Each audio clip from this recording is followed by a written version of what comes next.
Friends welcome back. बोले sir FR के exam देके आ गए।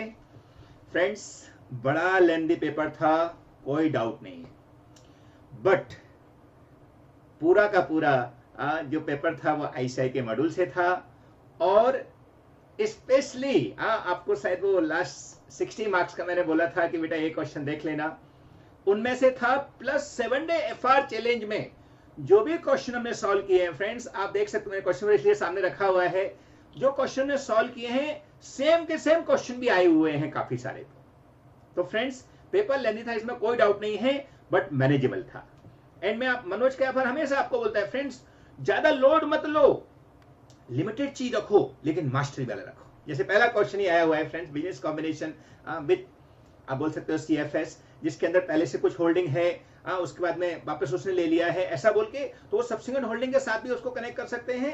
प्लस सिमिलर क्वेश्चन पीछे निकालने के लिए हम लोगों ने क्लास में किया है। अच्छा, before starting this video friends, मैं आपको बता दूं, ये जस्ट मैं एक 5 मिनट का ओवरव्यू के लिए बना रहा हूं।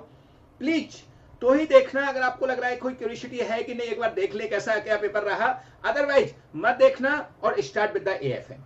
ठीक है, जस्ट 5 मिनट में एक ओवरव्यू दे रहा हूं, बाद में डिटेल में इसको सजेस्टेड आंसर के साथ में आपको शेयर करूंगा आफ्टर एग्जाम। ठीक है, सो नाउ फ्रेंड्स, सबसे पहला question business combination with CFS ऐसा मिला के जो क्वेश्चन बनता है वैसा दिया हुआ है। बहुत लेंथी क्वेश्चन है लेकिन सारा मॉड्यूल का क्वेश्चन है, सारे एडजस्टमेंट हमने किए हुए थे और मैनेजेबल था। इसको जो स्टार्टिंग के 15 मिनट की जो प्लानिंग आपको सिखाते हैं उसमें जिसने इसको तैयार कर लिया होगा उसको ये क्वेश्चन फ्रूटफुली होगा। जो 3 आवर्स 50 मिनट का मैंने वीडियो डाला था कि how to utilise 3 hours 50 minute of exam, तो उसके लिए बड़ा फ्रूटफुल रहा होगा, बट बैलेंस शीट टैली होनी चाहिए। Okay, then friends second question financial instrument का बड़ा ही प्यारा क्वेश्चन था फ्रेंड्स, मैनेजेबल था। सेकंड का बी पार्ट जो था दैट इज आल्सो मैनेजेबल। इसमें इंटरिम फाइनेंशियल रिपोर्टिंग के ऊपर क्वेश्चन था, इंड AS 34, वो भी आपने आई थिंक बहुत अच्छे से कर दिया होगा। तीसरा क्वेश्चन जो है वो शायद काफी लोगों ने ऑप्शन में छोड़ा होगा फ्रेंड्स, क्योंकि तीसरा क्वेश्चन थोड़ा सा लेंदी बोल सकते हो, जिसमें इंपेयरमेंट भी है, लेकिन उसका सेकंड पार्ट जो बी ईपीएस है वो अच्छा है फ्रेंड्स, वो मैनेजेबल है।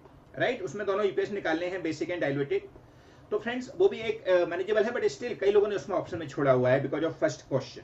राइट, फिर फ्रेंड्स क्वेश्चन 4 ये तो हमने क्लास में किया हुआ है, 4A सार का, जिसमें अपन को कैश अल्टरनेटिव ऑप्शन दिया हुआ है। सो इसके हिसाब से इंड AS 102 का फ्रेंड्स क्वेश्चन 4 था, जो कि आपने बहुत अच्छे से सॉल्व किया होगा।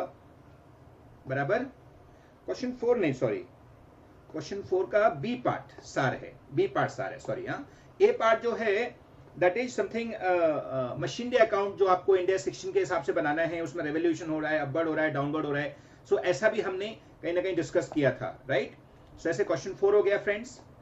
देन क्वेश्चन 5 फ्रेंड्स, A115 का जैसे बताया गया था कि जो 60 मार्क्स का आपको ने दिया था उसके अंदर सेम 60 मार्क्स यहाँ पे कवर हो रहे हैं फ्रेंड्स, तो 115 के ऊपर दिया हुआ है, ये भी बहुत अच्छा क्वेश्चन है फ्रेंड्स।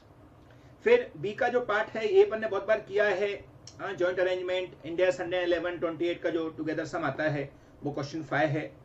फिर इसमें सी में ऑप्शन दिए हैं फ्रेंड्स, वो भी ऑप्शन अच्छे हैं, तो सी का पार्ट जो है उसमें 2 ऑप्शन भी हैं साथ में, तो वो भी आप ले सकते हो। मतलब अगर किसी को थ्योरी डिस्कस करनी हो तो आप limited general purpose financial reporting discuss डाल सकते हो, अगर आपको टाइम बचाना है, क्योंकि थ्योरी जो होती है वो थोड़ी टाइम की बचा सकती है हमारी। इसलिए जब लेंदी पेपर आए तो याद रखो क्वेश्चन 6 पे टूट पड़ो पहले, क्योंकि क्वेश्चन 6 में थोड़ी थ्योरी होती है और उसको अपन कर सकते हैं। इवन बीच में भी कहीं थ्योरी देखे तो उसको भी लिख दो, जैसे इसमें लिखा हुआ discuss the limitation of general purpose of financial reporting, तो वो आप अपने हिसाब से लिख सकते हो, general purpose of financial reporting का लिमिटेशन क्या है, जो आपको कॉमन सेंस बताया है IQ, उसके हिसाब से। सो ऐसा करके हम कर सकते हैं। फिर क्वेश्चन 6 फ्रेंड्स, जो कि थोड़ा सा टाइम बचाने वाला था आप बोल सकते हो, जिसमें पहले 5 की इंपैक्ट ऑफ ब्लॉकचेन और फाइनेंशियल स्टेटमेंट। सो ब्लैकचेन का फ्रेंड्स कुछ ना कुछ कॉन्सेप्ट आपको थोड़ा कॉस्टिंग से कनेक्ट करना पड़ेगा, रिफ्लेक्शन कनेक्टिविटी जो आपने सेल्फ पेज पेपर में लगाया होगा उसके बेस पर ब्लैकचेन के बारे में आप लिख सकते हैं। फिर फ्रेंड्स बी जो पार्ट था 6 का, वो बहुत अच्छा इन्वेंटरी का क्वेश्चन था, जिसको आप मेरे ख्याल से बहुत अच्छे से सॉल्व किया होगा, और आई एम श्योर कि फ्रेंड्स क्वेश्चन 6 ने आपका टाइम थोड़ा बचाया है कंपेयर टू क्वेश्चन 1, क्योंकि क्वेश्चन 1 बहुत सारा टाइम खा गया। और ऐसे ही फ्रेंड्स क्वेश्चन सी जो है that is a value of equity का है, थोड़ा सा AFM से कनेक्टेड हो सकता है, आप बोल सकते हो। सो फ्रेंड्स ऐसा पेपर था। अभी जो MCQ है उसकी शीट मेरे पास आई नहीं है, बट MCQ भी कहीं ना कहीं फ्रेंड्स बहुत लेंदी थे, उसमें कोई डाउट नहीं है, लेकिन कॉन्सेप्ट सारे के सारे 7 डे एफआर चैलेंज में कंप्लीट किए गए थे। और I think you are agree for that, right? So friends, no problem, आपने अगर 80-85 मार्क्स का अटेम्प्ट कर दिया है, it's well and good. Plus याद रखो जब पेपर लेंदी होता है तो इंस्टीट्यूट थोड़ी सप्लीमेंट्री मार्क्स भी देती है, और जब क्वेश्चन सॉल्व कर रहे थे तो एंजॉय के साथ किया है तो फ्रेंड्स आपको कोई भी फेल नहीं कर सकता है। 101% तुम्हारी एग्जामिनेशन प्लस मार्क्स पक्के हैं, subject to you had enjoy the paper. जैसा आपको स्टार्टिंग से first day 7 day FR challenge के अंदर चाहे कभी भी आपको बोला गया है, यू शुड फील कि आई एम एंजॉयिंग पेपर, बराबर। तो फ्रेंड्स अगर आपको मजा आया पेपर लिखने में, मतलब समझ लीजिए आपके एग्जामिनेशन पक्का है। Okay, so all the best, और AFM में लग जाइए फटाक से, फॉरगेट FR। अब जो भी हो गया वो हो गया, जैसा भी गया गया।